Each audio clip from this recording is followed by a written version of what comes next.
Bismillahirrahmanirrahim. Assalamualaikum warahmatullahi wabarakatuh. Alhamdulillahirrahmanirrahim. Assalatu wassalamu ala Sayyidina Muhammadin amma ba'du. Yang terhormat Ibu dosen dan teman-teman yang saya banggakan, di sini saya sebagai perwakilan dari kelompok pertama akan menjelaskan tentang metode penelitian pendidikan kualitatif pada skema konsep pertama. Baik, langsung saja untuk mempersingkat waktu.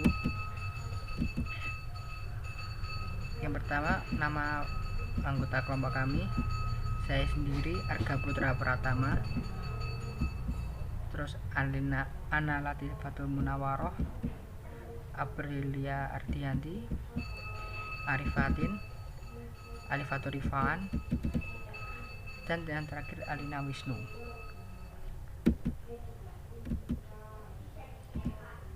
Baik, sebelum mulai penjelasan yang saya akan jelaskan, marilah kita mengucap basmalah terlebih dahulu. Bismillahirrahmanirrahim. Langsung saja kita klik mulai. Nah, pada skema pertama tentang metode penelitian pendidikan kualitatif ada 4 kolom ikon yang akan saya jelaskan. Yang pertama ada pengertian, tujuan, manfaat, dan yang terakhir metode dan perkembangan. Yang pertama pengertian, kita klik. Nah, pengertian yang pertama menurut para ahli penelitian kualitatif, yaitu menurut Konjaroningrat,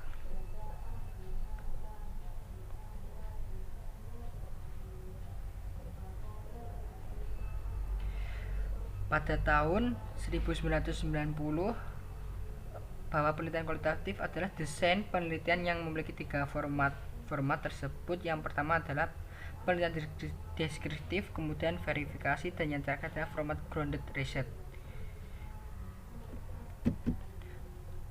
Selanjutnya menurut Moleong pada tahun 2007, tepatnya pada bulan ke-6, yang memaknai penelitian kualitatif adalah sebagai penelitian yang bertujuan untuk memahami fenomena yang dialami oleh subjek penelitian.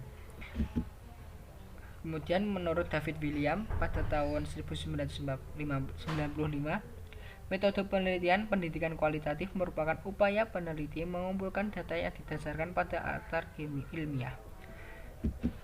Selanjutnya menurut peneliti Sugiono pada tahun 2005, yang mengartikan bahwa penelitian kualitatif lebih cocok digunakan untuk sejenis penelitian yang memahami tentang fenomena sosial dari perspektif partisipan.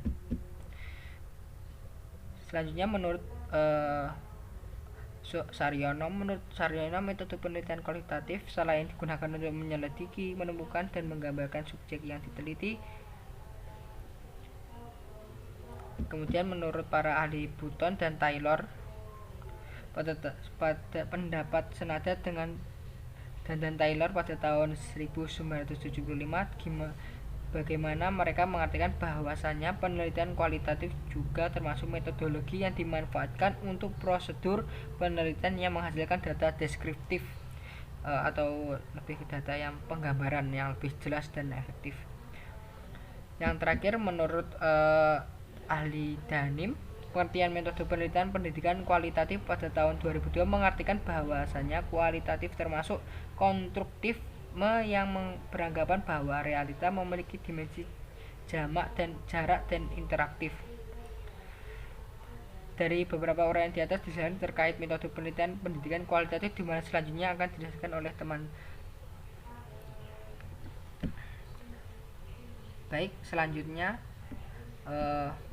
kita kembalikan terlebih dahulu. Nah, selanjutnya adalah pada poin tujuan. Nah, pertama menjelaskan suatu keadaan atau fenomena. Jadi gini,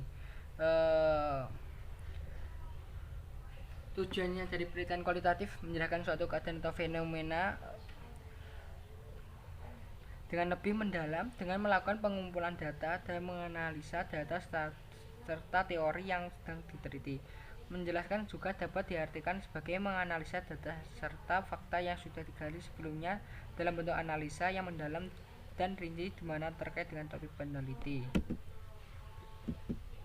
Tujuan yang kedua adalah memverifikasi teori. Selain menjelaskan penelitian kualitatif umumnya bertujuan untuk memverifikasi teori yang dijabarkan dan menjadi dasar dari penelitian akan diuji kebenarannya yang nantinya dapat diketahui berdasarkan hasil. Berbeda dengan penelitian kuantitatif, penelitian kualitatif ini teori sudah disusun sejak awal sehingga sangat memungkinkan juga dalam penelitian ini memunculkan teori baru. Tujuan penelitian kualitatif lebih mendalam. Tujuan yang lebih mendalam dari penelitian kualitatif ini adalah untuk lebih memahami, mencari makna di balik data untuk menemukan kebenaran, baik kebenaran empiris, sensual, empiris logis, dan empiris logis. Hal ini berbeda jika dibandingkan dengan metode penelitian kuantitatif di mana hasilnya dapat ditafsirkan menggunakan data yang berupa angka atau grafik. Selanjutnya, pada poin manfaat,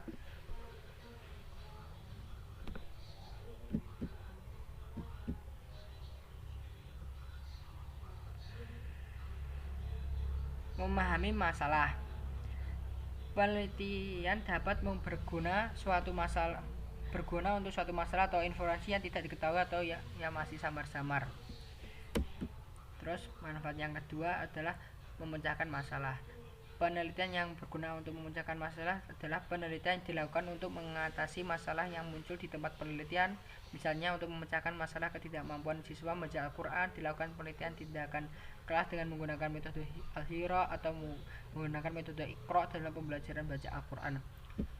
Yang terakhir manfaatnya adalah untuk mengantisipasi masalah. Penelitian yang berguna untuk mengantisipasi adalah penelitian yang dilakukan untuk mengantisipasi masalah yang diperkirakan akan timbul. Misalnya penelitian tentang jejak pendapat masyarakat terhadap undang-undang pornografi yang akan ditetapkan pemerintah. Selanjutnya adalah tentang metode dalam perkembangan.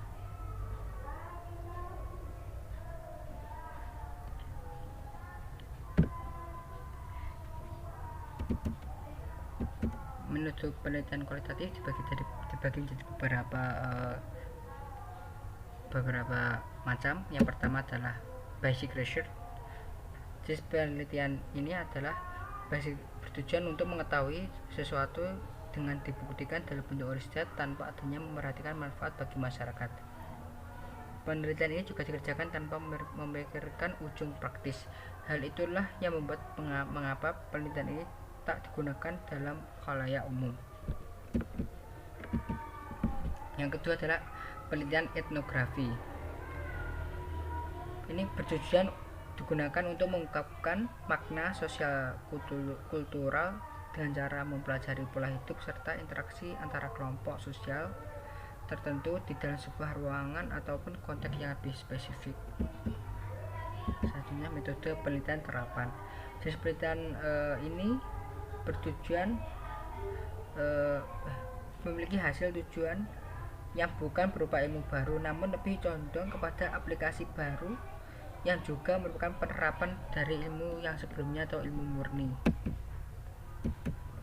Selanjutnya adalah metode penelitian kualitatif studi kasus, yaitu sebuah penelitian yang berdasarkan kepada kejadian yang sudah terjadi. Penelitian ini mempelajari interaksi antara variabel satu dengan lainnya.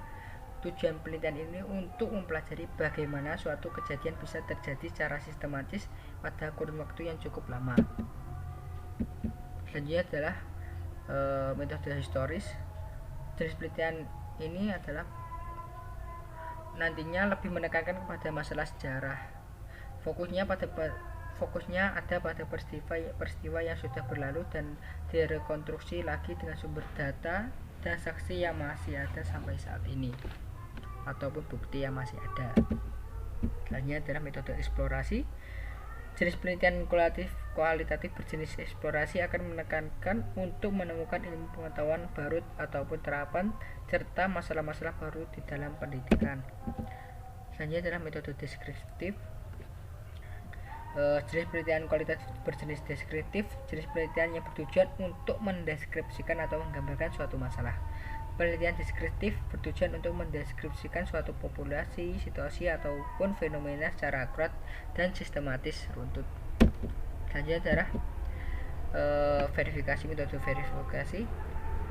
Penelitian ini adalah jenis penelitian dengan menguji kebenaran ilmu-ilmu di dalam bidang pendidikan yang sudah ada, seperti konsep, prinsip, prosedural, dalil maupun praktik pendidikan. Selanjutnya adalah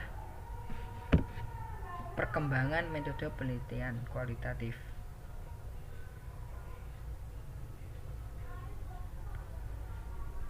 Baik, pada fase pertama, fase tradisional yang terjadi pada sekitar 1900 sampai 1950 atau sering disebut dengan fase heroik, yaitu fase bagi pekerja lapangan mengaitkan amatannya ke dalam kerangka realisme sosial, positivisme, dan objektivisme. Selanjutnya adalah fase modernis atau lebih ke disebut juga fase golden age, masa keemasan, yaitu pada 1950 sampai 1970.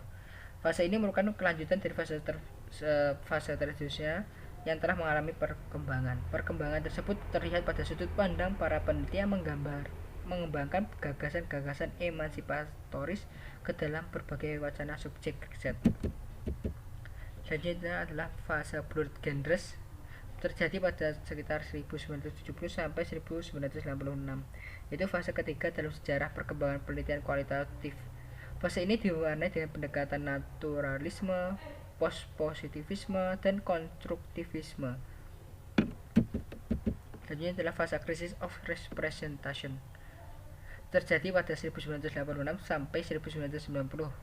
Riset pada fase ini berubah drastis. Genre ilmiah berubah menjadi sebuah pelaporan yang penuh dengan daya reflektif, laporan secara tekstual yang otonom dari pengetahuan yang dapat secara empirik, yaitu mempresentasikan berbagai pengalaman kehidupan atau the world of lived experience, riset lapangan, dan penulisan yang bebas.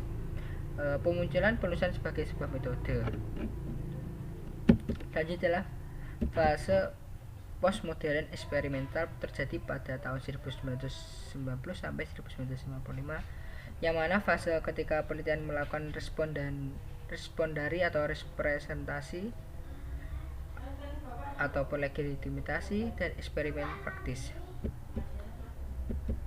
Dan fase post-tech eksperimental inquiry, terjadi pada tahun 1995 sampai 2000. Fase ini merupakan fase paling berkembang bagi etnografi fiksional, karena pada fase ini penelitian memusatkan perhatian pada cara lain dalam menggambarkan pengalaman kehidupan atau life experience melalui etnografi fiksional, teknik multimedia, bentuk-bentuk visual, dan representasi multivisual, dan seterusnya.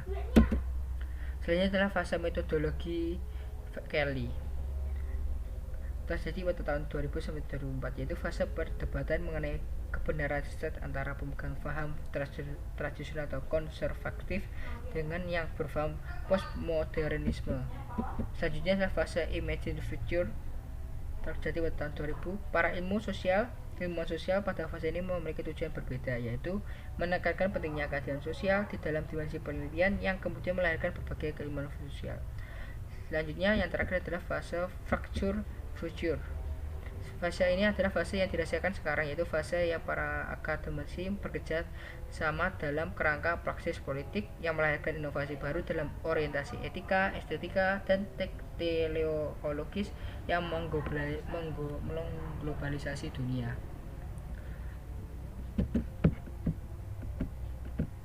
Baik, cukup sekian yang dapat saya sampaikan. Apabila ada kurangnya, semata-mata dari kami, dari kelompok pertama, dan apabila ada lebihnya, semata-mata dari Allah Subhanahu wa Ta'ala. Terima kasih. Billahi taufiq wal hidayah. Wassalamualaikum warahmatullahi wabarakatuh.